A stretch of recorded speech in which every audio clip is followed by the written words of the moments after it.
نبی کریم صلی اللہ علیہ وسلم نے ایک مرتبہ گھر تشریف لائے. حضرت فاطمہ چھوٹی سی تھی. حضرت فاطمہ حضور کی کیا لگتی تھی بھائی بتانا جی؟ بیٹی. آواز نہیں نکلتی، کھائے پیا نہیں، ایسے ہی ہے. تم سے اچھی آواز تو میری ہے. ایسے بولا کرو کہ لوگ سمجھیں کہ ہاں کوئی بات ہو رہی ہے اور لوگ سمجھ رہے ہیں. حضرت فاطمہ سے آ کر ان کے والد محترم حضرت محمد مصطفیٰ صلی اللہ علیہ وسلم نے فرمایا کہ بیٹی دونوں ہاتھ اٹھا کر اللہ سے دعا کرو، اللہ امت کے حال پر رحم فرمائے اور اللہ تعالیٰ امت کو غلط راستوں پر چلنے سے بچائے. تم دعا کرو، تمہارے ہاتھ معصوم ہیں، چھوٹے ہیں. انہوں نے کہا کہ یا رسول اللہ میں دعا تو کرتی ہوں، لیکن بات تو یہ بتاؤ کہ معاملہ کیا ہے؟ آپ نے فرمایا کہ مجھے دکھایا گیا ہے کہ جہنم کے اندر بڑی بڑی خوبصورت اور نوجوان قسم کی لڑکیاں اور عورتیں ہیں، اور ان کے بال جو ہیں کمر سے نیچے تک لٹکے ہوئے ہیں. فرشتے ان بالوں سے ان کے ہاتھوں اور پیروں کو جکڑ رہے ہیں، مضبوطی کے ساتھ باندھ رہے ہیں. تو حضور نے فرمایا کہ میں نے پوچھا کہ کیا ماجرا ہے، ان کا جرم کیا ہے؟ تو فرشتوں نے بتلایا کہ ان عورتوں کا، لڑکیوں کا جرم یہ ہے کہ یہ اتنا باریک دوپٹہ اوڑھتی تھی کہ بال اس کے اندر نظر آتے تھے، بالوں کا کلر اور رنگ بھی اس کپڑے کے اندر محسوس ہوتا تھا. یہ اتنا بڑا جرم ہے ان کا کہ ان بالوں سے ان کے ہاتھ اور پیر باندھے جا رہے ہیں، اور اس کے بعد عذاب کا سلسلہ شروع ہوگا. ایک واقعہ آتا ہے.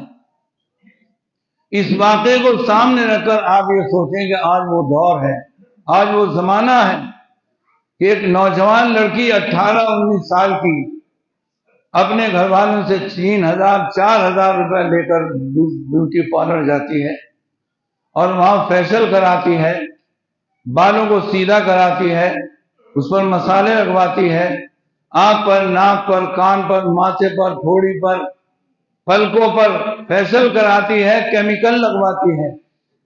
3-4 ہزار روپیہ خرچ کرنے کے بعد وہ بالکل ایسے بن کر نکلتی ہے جیسے شادی اسی کی ہو رہی ہے.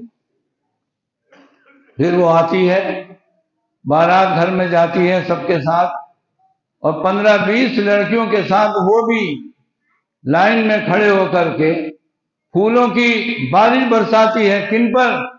جو نہ نماز کے، نہ روزے کے، نہ حج کے، نہ زکوٰۃ کے، نہ اللہ کے، نہ رسول کے. نمازوں کا پتہ نہیں، پاکی کا پتہ نہیں، صفائی کا پتہ نہیں، قرآن سے تعلق نہیں، ان کے اوپر یہ دو شیرائیں پھولوں کی بارش برسا رہی ہیں. بھائی ٹوک دیو، میں غلط تو نہیں کہہ رہا؟ زور سے بتاؤ. صحیح کہہ رہا ہوں. وہاں حضرت فاطمہ کو تاکید ہے کہ ان کا جرم یہ ہے کہ یہ اتنا باریک دوپٹہ اوڑھتی ہیں کہ اس سے بال نظر آتے ہیں، بالوں کی کیفیت اور حقیقت نظر آتی ہے. یہ بات اللہ کو پسند نہیں ہے، اس لیے انہی بالوں سے ان کے ہاتھ اور پیر باندھے جا رہے ہیں. اور یہاں یہ ہے کہ 4-5 ہزار روپیہ خرچ کرنے کے بعد بالوں کو تیر کی مافک، تاروں کی مافک، ریشم کی مافک ان کو سیدھا کرایا جاتا ہے. جب وہ بالکل چھجے کی طریقے سے پھیل کر لٹک جاتے ہیں تو وہ اپنا یہ مظاہرہ کرتی ہیں. اور اسی چیز کو واضح کرنے کے لیے دوسری حدیث میں ارشاد فرمایا نبی کریم صلی اللہ علیہ وسلم نے، اللہ تعالیٰ جب جنت کو لائے گا اور اللہ تعالیٰ جہنم کو لائے گا تو ان لوگوں کے درمیان اور جنت اور جہنم کے درمیان فاصلہ ہو، تو اللہ تعالیٰ نے جنت کا فاصلہ، جنت کا راستہ کانٹوں سے، انگاروں سے، سختیوں سے، تکلیفوں سے بھر دیا ہے. کچھ وقت تک آدمی جب جنت کے راستے پر چلتا ہے تو بہت تکلیفیں اٹھاتا ہے، بہت پریشانیاں اٹھاتا ہے، گویا کہ انگاروں سے اور کانٹوں سے اس کو واسطہ پڑتا ہے. اور جہنم کو اللہ تعالیٰ نے شروع میں، جو جہنم کا راستہ ہے اس کو پھولوں سے، گلاب کی پتیوں سے، خوشبوؤں سے اور عمدہ اور اعلیٰ قسم کی چیزوں سے معطر کر دیا ہے۔ جب بندہ جہنم کی طرف چلتا ہے تو شروع میں اس کے لیے پھول اور باغات اور کلیاں اور انار، یہ تمام چیزیں راستے کے اندر آتی ہیں۔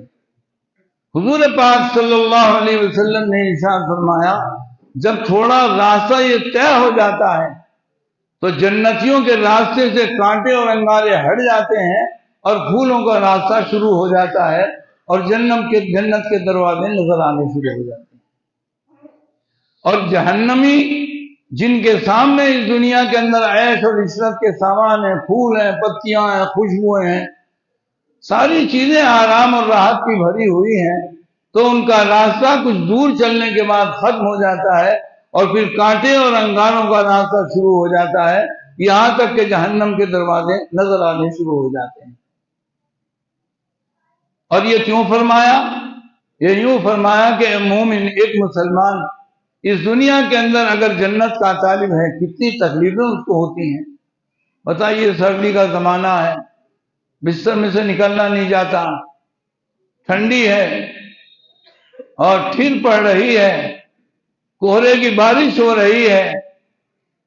اب اگر وہ ان ساری چیزوں پر لات مار کر چھوڑ چھاڑ کر اس جنت والے راستے کی طرف کو آتا ہے، جو مسجد کی طرف جاتا ہے، کتنی تکلیف ہوتی ہے، کتنی پریشانی ہوتی ہے۔ آدمی اپنے گھر کے اندر گرم پانی کر کے وضو کر لے، لیکن جب ساری رات بتی نہ آئے تو کیا وضو کرے گا؟ وہی ٹھیل والے پانی سے وضو کرنا پڑے گا، کتنی تکلیف ہوگی۔ تو اس دنیا کے اندر شرعی احکام کو پورا کرنے کے لیے اور جنت والے کاموں کو اختیار کرنے کے لیے آدمی کو بڑی بڑی سخت تکلیفوں سے نکلنا پڑتا ہے، اور تب کہیں جا کر کے بہت لمبے وقت کے بعد جنت کا راستہ شروع ہوتا ہے۔ اس لیے میرے محترم دوستوں اور بزرگوں، یہ دنیا جس میں جنت کا بھی راستہ ہے، جہنم کا بھی راستہ ہے، میں آپ سے عرض کروں گا، میں نے آپ کو اشارہ کیا ہے، بتلایا ہے، ان امراض سے اپنے آپ کو بچائیے، اپنے نوجوانوں کو بچائیے، اپنے بچوں کو بچائیے۔ ہمیں کوئی خطرہ نہیں ہے، اللہ ہمارا والی ہے، اللہ ہمارا حامی ہے، اللہ ہمارا مددگار ہے۔ اللہ کی 2 انگلیوں کے اشارے کے درمیان یہ پوری کائنات ہے، جب چاہے، جہاں چاہے، جو چاہے، جتنا چاہے، جیسا چاہے اللہ کر سکتا ہے۔ ان اللہ علی کل شیء قدیر، اللہ ہر چیز کے اوپر قادر ہے۔